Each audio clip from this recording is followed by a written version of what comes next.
የበሽታው ምንነት ቶክሲክ ሾክ ሲንድሮም TSS ይህ በሽታ ስታፍ በሚባለው በሽታ የሚከሰት አስከፊው በሽታ ነው። ይህ ሲስተሚክ ኢልነስ ነው፣ ማለትም መላ የሰውነት ክፍላችንን ነው የሚያጠቃው። ይህ በሽታ ስታፈሎኮኩስ ኦሪዩስ እና ስትሬፕቶኮኩስ ፓዮጀኒስ በሚባሉ ባክቴሪያዎች የሚከሰት በሽታ ነው።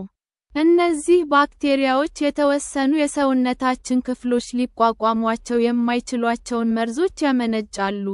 እነዚህ ባክቴሪያዎች በአፍንጫችን፣ አፋችን ውስጥ እና ቆዳችን ላይ ምንም አይነት ጉዳት ሳያመጡ ይኖራሉ። ነገር ግን ወደ ውስጠኛው የሰውነታችን ክፍሎች ሲገቡ፣ ለምሳሌ የውስጥ ቆዳችን፣ ችግር ይፈጥራሉ።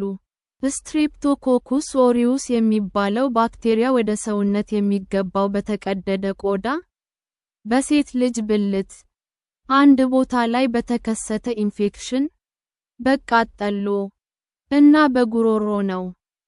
እነዚህ ብዙ አይነት የፕሮቲን መርዞችን ፕሮቲን ኤክሶቶክሲንስ ይልቃሉ። አንድ ጊዜ የሰውነት ስርዓት ውስጥ ከገቡ በፍጥነት ይሰራጫሉ።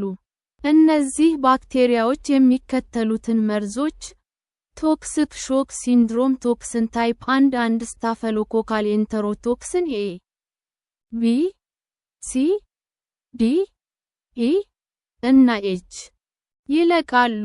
እነዚህ መርዞች የሰውነታችን ወሳኝ በሽታ ተከላካይ የሆኑትን ቲ-ሴልስ እና ያለ አግባብ ያነቅቋቸዋል። ይህም እነዚህ ቲ-ሴልስ ከሬሴፕተርስ እና ክላስ 2 ሜጀር ሂስቶኮምፓቲቢሊቲ ኮምፕሌክስ አቫንቲጀን ፕሬዘንቲንግ ሴልስ ጋር መጣበቅ የሚችሉበትን ችሎታ ያበላሹባቸዋል። በዚህም ምክንያት እነዚህ ቲ-ሴልስ አላግባብ በሰውነታችን ውስጥ እንዲራቡ ያደርጋል። ይህም ክስተት በሰውነታችን ውስጥ ሾክና የሴሎች ስብስብ ድምሰሳን ያስከትላል።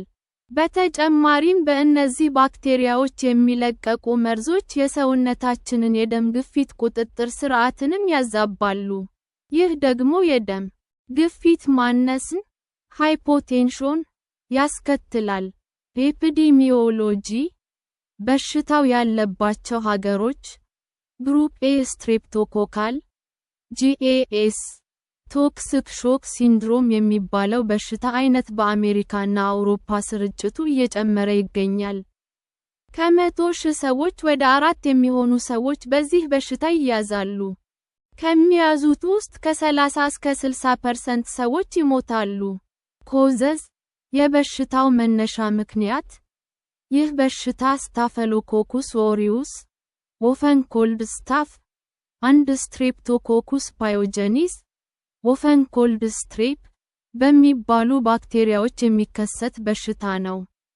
እነዚህ ባክቴሪያዎች ቶክሲክ ሾክ ሲንድሮም ቶክሲን ታይፕ 1 ስታፈሎኮካል ኤንተሮቶክሲን A B C D E እና H የሚባሉ መርዞችን ያመነጫሉ።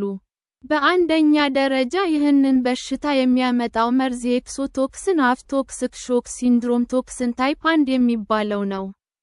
በሁለተኛ ደረጃ ደግሞ ስታፈሎኮካል ኤንተሮቶክሲን B የሚባለው መርዝ ነው። ሴቶች በዚህ በሽታ በብዛት የሚያዙት በሚጠቀሙት የወር አበባ መጠበቂያ ጨርቅ አማካኝነት ነው። በተጨማሪም በኮተለጀዝ ቴንዶንዝ ሊጋመንትስ እና ሶፍት ቦን ላይ በሚደርሱ ጉዳቶች አማካኝነትም በዚህ በሽታ ልንያዝ እንችላለን። ሪስክ ፋክተርስ ለበሽታው ተጋላጭ የሆኑ ሰዎች የወር አበባ መጠበቂያ ጨርቅን ከ8 ሰዓት በላይ የሚጠቀሙ፣ አንስቴሪል ዳያፍራም እና ኮንትራሴፕቲቭ ካፕ የወሊድ መቆጣጠሪያ የሚጠቀሙ፣ ባክቴሪያው ሊገባበት የሚችል የቆዳ መቀድ ያለበት ሰው፣ በልጅ መውለድ ወቅት፣ ሴቶች፣ የቺከንፖክስ ኢንፌክሽን ያለበት ሰው፣ ከፍተኛ ነስር ሲያጋጥመን ለረጅም ጊዜ ሶፍት ወይንም ጨርቅ አፍንጫችን ውስጥ ማድረግ ለዚህ በሽታ ይበልጥ ተጋላጭ ያደርጋል። ኢምፔቲጎ ሴሌላይትስ ወይንም የጉሮሮ ኢንፌክሽኖች በአብዛኛው በእነዚህ ባክቴሪያዎች የሚከሰት ኢንፌክሽን ነው።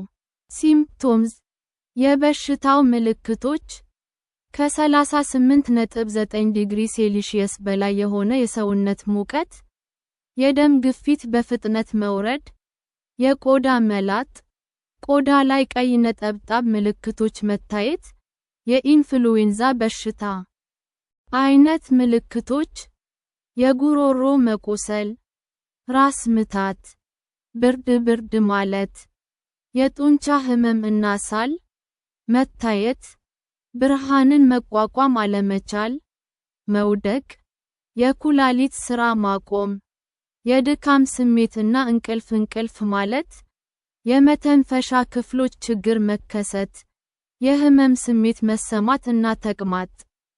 አንዳንዴ በሽታው አስከፊ ሲሆን ሞት፣ ሾክ፣ የጉበት ልብና ኩላሊት ሥራ ማቆም፣ የጉበት ሴሎች መሞት፣ ሄፓቲክ ነክሮሲስ፣ ሜሮ ሱፕሬሽን፣ ሜታቦሊክ አሲዶሲስ፣ ኤሌክትሮላይት ዲስተርባንስ፣ ሬከረንስ፣ ኤንሴፋሎፓቲ፣ የአንጎል መዋቅር ለውጥ እና ሰሪብራል ኤዲማ፣ በአንጎል ሴሎች መካከል ደም መከማቸት።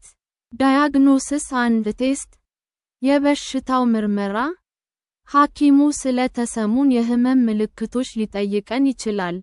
አካላዊ ምርመራም ያደርጋል። ሐኪሙ ይህን በሽታ ከጠረጠረ የሚከተሉትን ምርመራዎች ያደርጋል። የደም ናሙና ተወስዶ የደም ሴሎች ቆጠራ፣ የኤሌክትሮላይትስ፣ የጉበት እና ኩላሊት ሥራዎችን ይመረምራል። የነጭ ደም ሴል ቁጥር መብዛት፣ የጉበት ኢንዛይሞች መብዛት፣ ትክክል ያልሆኑ ኤሌክትሮላይትስ፣ ትክክል ያልሆነ የኩላሊት ሥራ ምልክቶች የዚህ በሽታ ምልክቶች ናቸው።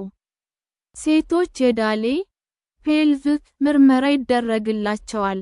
የደረት ኤክስሬ ምርመራ ሳምባችን አካባቢ ትክክል ያልሆነ፣ ለምሳሌ በፈሳሽ መሞላት ነገር ሊጠቁመን ይችላል።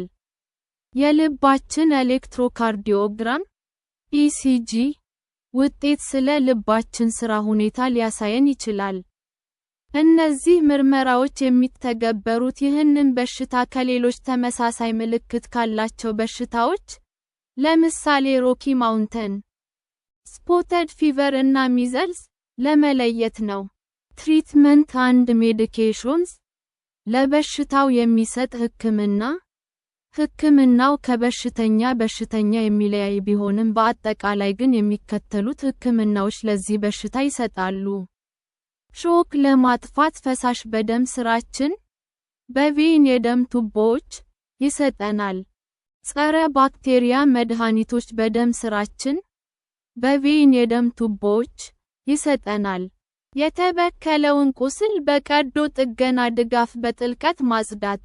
የደም ግፊት መቀነስን ለማስተካከል የልብ ሕክምናዎች ይሰጣሉ። የቬንቲሌተር ድጋፍ ሊሰጠን ይችላል። አስፈላጊ የሆኑ የደም ሴሎች ሊሰጡን ይችላል። ኩላሊታቸው መስራት ላቆመ ሰዎች የኩላሊት እጥበት ዳያለሲስ ይደረጋል። የጽኑ ህሙማን ማከሚያ ክፍል መግባት ሊኖርብን ይችላል።